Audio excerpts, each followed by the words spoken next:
Hey everybody, happy Tuesday, December the 24th of 2024. Happy Christmas Eve. And I did do a little bit of work today, kind of off and on, just enjoyed myself. Still down here in the back hallway. As you can see, not a ton going on here, although I did run over a couple of electrical questions I had with an electrician just to make sure everything I was thinking was a thing and you could do it. And so we're good to go there, which is great. But I primarily worked over here on the back door. So this back door is probably going to be my most used main back door, except for maybe for the kitchen. I don't know. There will be a set of stairs just right off of the porch here that go down into the garden and, kind of all that back area eventually is the plan. So,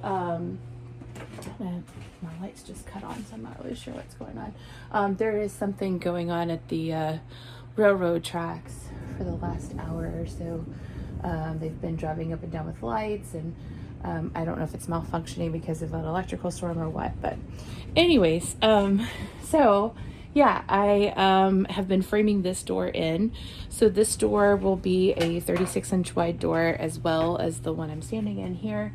And it will be accessible from that perspective. Now, one thing to note is that the actual area isn't terribly accessible. So obviously there will be stairs, not accessible if you're in a wheelchair.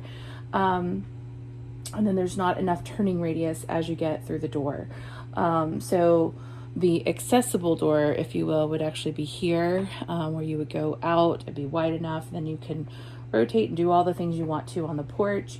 And then if you continue out that way, sorry, I have hot chocolate going. If you continue out that way, then you would hit a ramp that has yet to be installed because I have to move Granddaddy's fish pond, but that would be kind of the accessible area. But I'm still doing a nice wide door here because it just makes life easier. Why wouldn't you? To be able to get things in and out and all that good stuff. But all that said, it gives me some very tight dimensions to work around. So I have to keep the 12 inches from the adjacent wall to the latch side of the door. So I can't just push it all the way over to the edge. From an approach perspective, so accessibility from that perspective. So this could be somebody who's using a walker or something like that as well. And then over on this side, I don't know if you can tell, but there's a little bit of black marker on the wall. I drew that in years ago. I actually at lunchtime did check my dimensions again. They're still accurate. So that is the outline of the top two electric water heaters on the market today, and the clearance. And that clearance is going to be so incredibly tight that I have to be very spot on with building kind of that enclosure area.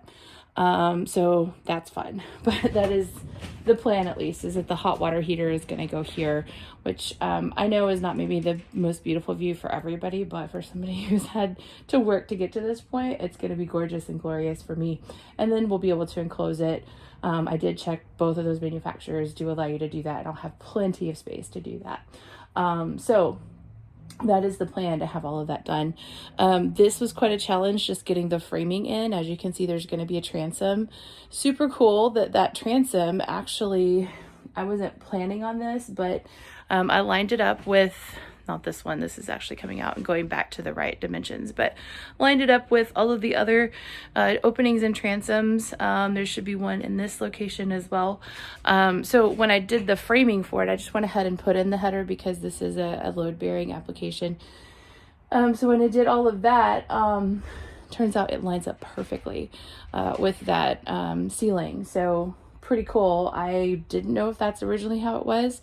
And this area had been altered quite a bit over the years. They had enclosed it and made it laundry when my mom was here. And then there was kind of a little pantry area, as you can see, kind of the green spots. There was actually a hole in the floor, so all of that cool air would come up and kind of condition, and cool maybe your vegetables and stuff like that. So anyways, super interesting to kind of put everything back together and be like, oh, look, it all lines up. So that is the idea. Now, I was making good progress and kind of going along, and I'd cut all my pieces and parts. And the floor is actually very nice and stable and steady and consistent here, until this situation. So as you can see, that one stud is just wedged in there, and I can't access it to beat it into submission in the right direction. I was getting it all set up down at the bottom and just missed that at the top, and didn't see it until afterwards. So I've tried a lot of things already. Frankly, I'm just really frustrated. So I decided that I would stop, and hot chocolate will fix that for tonight, and we'll come back to it tomorrow. I mean, the worst case scenario, I could do one of two things. I could disassemble it. I don't really want to cut it because this being a load bearing application, I actually want all of those dimensions to be correct, and that would prevent any sagging. So everything would be nice and stable and consistent. I'm actually going to do some X bracing afterwards. The other thing that I can do is get up in there and just jack it enough to pop it over and then kind of lower it back down. That could cause some movement in the house. I'm not loving that idea either. I don't know.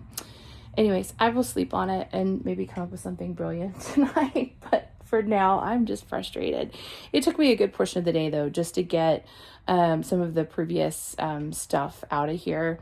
I was a little bit torn because there was some nice shiplap that went across some of, those old studs that you see there in that framing. And then the beadboard was in place. I was able to salvage the beadboard.